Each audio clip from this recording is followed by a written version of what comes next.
your first show in New York City in 17 years, is that right? At least 17 years. I think it's 17. Someone said 20, but I think it's more like 17, yeah. That's amazing. My first show in New York City with the band, period.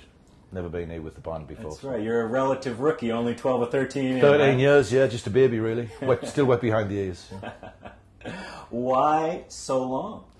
Oh, we had other things to do. There's a big world out there to play in, and we didn't feel quite ready, and now we do. We feel ready to confront our demons in New York on this side of the Atlantic. The new album is so strong. Was that part of it, where you're really proud of this piece of work and you wanted to bring it to New York? It's more that, yeah. We feel that we can defend that and with honour, and strut our stuff to anyone who's willing to listen over here. It took a while to get it right, you know. I mean, we recorded it. It took about 2 years all told, but we had all kinds of things happened in the meantime. There was divorce, there was bereavement, there was tours, there was all kinds of things, and we laboured long and hard to get it right. So we figure now that we've done that, I even sound American, don't I? We figure. No, you sound more like an extra from Game of Thrones. Thank you very much. I've asked you. We just reckon it's the right time to come and play now, you know. So here we are. The album recording was piecemeal then, a couple of weeks here, a couple of weeks there, with maybe a month or so of writing and honing and recording, rehearsing, scrapping things, deconstructing stuff. Just we're old school. We do it the old-fashioned way, you know. We like to take time and painstaking. Well, I love how it comes out of the gate with the first instrumental, since that's about a 20-year gap, I think, as well, right? I think it could well be. In fact, it might be longer than that. Yeah, we did an instrumental on Men in Black, which was, God, that's 30 years ago. God. Doesn't many years ago. Anyway, yeah. It was originally going to be a song over. There were lyrics to it, but when Baz and Dave put their pieces on it, we felt it would be redundant. Yeah, so you tried a couple of vocals and then you stripped them off and said, it just sounds better. Right, this way. Pretty much, yeah. Please take us through a couple more songs on the album. The title track, for example, seems like you're addressing aging, if that's fair, and perhaps that might be a theme on the album. Well, certainly our mortality is a theme on it.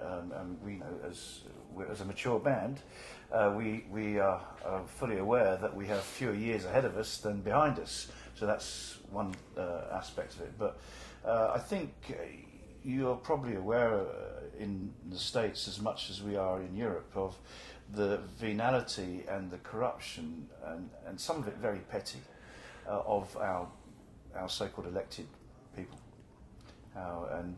which doesn't do any good for democracy in general, and the lack of mandate that our politicians seem to be increasingly accruing. I.e., there are fewer people voting. A lot of people are disillusioned with the democratic process, and in the Giants song, I'm asking the question. Our parents, some of them made the ultimate sacrifices to give democracy to people, and we kind of don't treat it with the respect that it deserves. And also a lot of politicians, certainly in the UK, have been caught out with their snouts in the trough, and I'm sure you've had the same here. Oh yeah. And so that's the question. Daily basis. Yeah. Well, it's actually, and do they think they're going to get away with it? Thank God we've got a free press and some free media. So that's one of the questions in it. Are there any giants left in this world? You can cite them on one hand, and Nelson Mandela's of this world. And that. So that's one of the themes. Another thing is our obsession in the West with the mantra democracy, which we seem to want to impose on people who have not got the same history as we have. And then we impose it on countries which... Do we make the world a safer place? I don't think so. So that's another thing. And one of the songs is called "Freedom is Insane." And then there are songs about sex, Gotta have at least one or two of those. Of course, yeah. He wouldn't be the Stranglers otherwise. It's got to be a girl song on there. Got to be a girl song, and a night about a song about a very drunk and stoned night in Holland. A song called Lowlands, where we sat in the car and drove for about 3 hours and just had an absolutely amazing time. It was very funny. It was only 1 3-hour period in a whole tour, but it was influential enough to us to write a song about it. So that started in Amsterdam and went. It wasn't Amsterdam. It was kind of out in the sticks, really. We stayed in one, because Holland's not a very big country. We stayed in one particular town and kind of went out. In fact, weren't we staying in Harlem? Harlem, yeah, it was Harlem. There's a place called Harlem, right? Yeah. That's right. So we stayed there and we kept shooting out and doing gigs and then coming back to Harlem again. And it was during one of those longer drives, you know, when we had a few things for company on the way back, you know, and yeah, make of that what you will. It's a distracting. That's why it's in weird times. Yeah, that's right. That's why it's in 1311 time, because you know, great, it's fun. And there's that last song on the album that seems to have a sense of history to it with the Eddie Cochran reference. Okay, well, basically, we lived in this house for a while, you know, 2 years, and there was a lot of great things went on there, and a lot of you know, there was a few sort of evenings where things didn't perhaps go right, and you know, I mean, to be honest with you, I can't really think of any of those nights now, because generally it was all fine. But just think of the positives now. Yeah.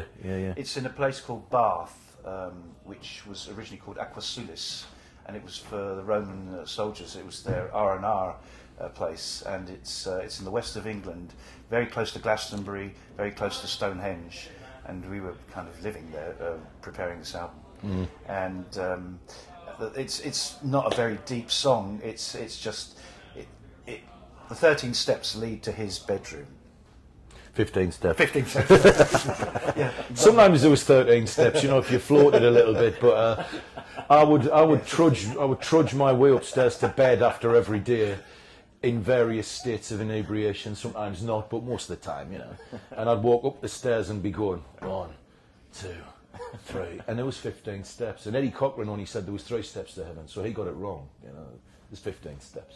I think Robert Plant said something when he was making that Zeppelin movie, something like, "We want to stand up and be counted for what we can do." Is there a sense of that on this tour? It's like, hey, if you don't know who we are, this is us. Take a peek. Absolutely. You know. Well, there's 2 great stories that I've heard, and maybe I could get you to weigh in on them. One involves a fist fight with you and is it Paul Simonon of the Clash?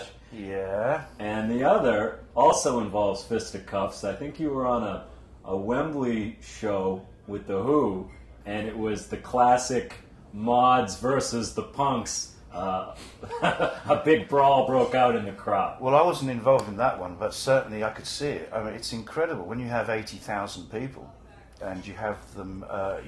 They sway. It becomes like an amorphous whole, and suddenly it kicked off between and actually between the punks and the mods and the heavy metalers, because AC/DC were on before us. So it was just this incredible sort of, you could see this swathe of people, just like in the with starlings or with flocks with fish. You know, you just see this waves of things, and it was just a huge punch up, incredible. And the other thing with Paul was a slight misunderstanding, and that was we were asked to be the first band ever to play with a band called the Ramones for the American Bicentenary in 1976, when the Americans made the huge mistake of separating themselves from the United Kingdom.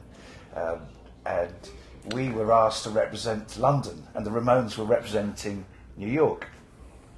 And I didn't drink in those days, and someone just poured some wine down my throat. And Steve and Paul from the Sex Pistols were having a drink with Paul.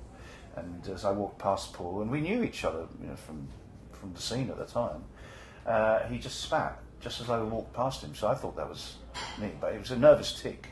I learned later, but I just hit him, and then Stephen poured pistols. Their drinks went all over the place, and then a mass bundle. We ended up in the courtyard with the Ramones and Pistols and the Clash on one side, and the Stranglers and a few friends on the other side of the yard, and it was handbags at 10 feet.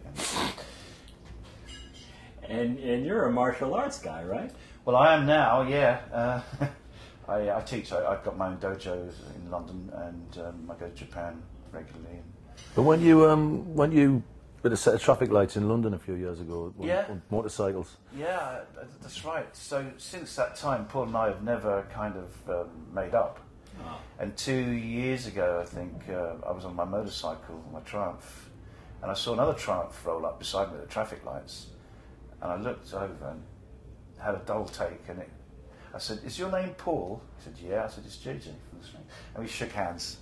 So that was 35 years from that first encounter.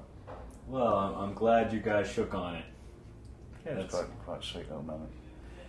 You mentioned these seminal punk bands that you were sharing stages with on the bill. You mentioned the Ramones. I know you were on the bill with the Ramones in their first tour of the UK. Yeah, very first visit to Europe, actually. And Patti Smith, a few months prior to that, we were chosen. I don't know why, but we were chosen to be on just before her.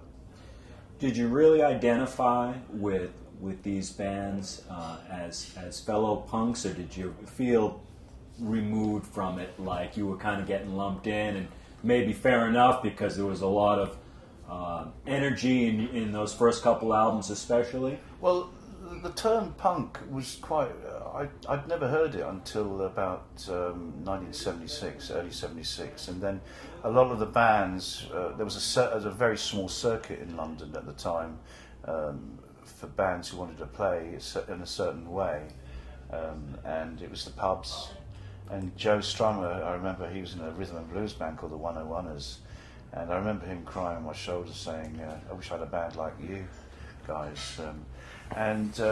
These guys were coming to see us, and then they were forming their bands. And then I remember at first we were lumped in with it because we had a name, the Stranglers. We had leather jackets because we rode motorcycles. We had Dr. Martens, which became one of the iconic bits of uniform of the band. So first we were lumbered in, and we were friends until, with a lot of the bands, until the incident with Paul, and then there was kind of a polarisation. And then the following year in '77, when everyone brought out their records, all these records came out, I think slightly after what was happening in the States, with Television and the Ramones and these bands.